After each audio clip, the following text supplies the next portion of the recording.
Hi, my name is Ryan Hogue, and I'm the co-inventor of the KettleClamp. Now I'm here today to talk to you about the KettleClamp and many features of the KettleClamp and how it can most benefit your workout.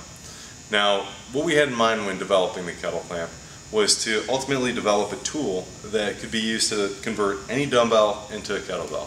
Now, we've successfully done that with flying colors, but in the process we've been able to find a lot of other functions of the KettleClamp that we can use with barbells, we can use on pull-up bars, that I'll show to you a little bit later in this clip. So now I'm going to go through and I'm going to talk to you about the actual features of the KettleClamp and why it is so useful. So now, as you can tell by the extreme close-up, first off we're going to talk about the physical features of the KettleClamp. Now, there are three major components of the KettleClamp, all of which are castings. So this top portion is called the lift ring, and it goes right into the body, which is attached to, and actually harnessed to the very bottom is what we call the jaw. So I think of a jaw, it actually bites on or latches around the actual dumbbell handle.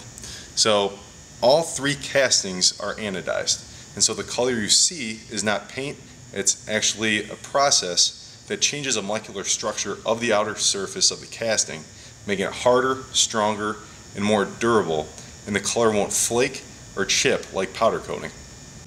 Now let's talk about how we use all stainless steel components to transform the aluminum castings into the KettleClamp. So starting at the top, we have the rotation pin. So you can kind of see it in the back here, and I'll swing it around and lock it in.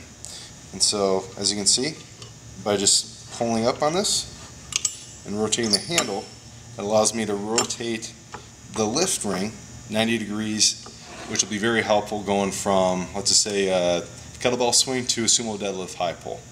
And so from there, we actually go into the main bolt. And so you see it on the top here, this bolt goes all the way through to the main body, and that's what gives it the strength. And so this bolt, when we say it can actually lift 1,000 pounds, it's because of this bolt that goes through the actual center of the KettleClamp.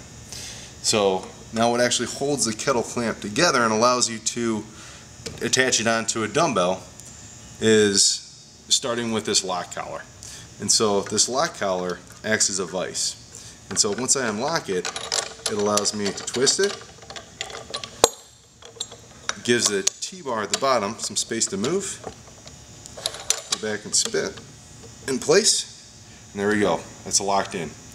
And so between the lock collar, the T-bolt, that's what puts the jaw, connects it to the main body, and gets it attached to a dumbbell.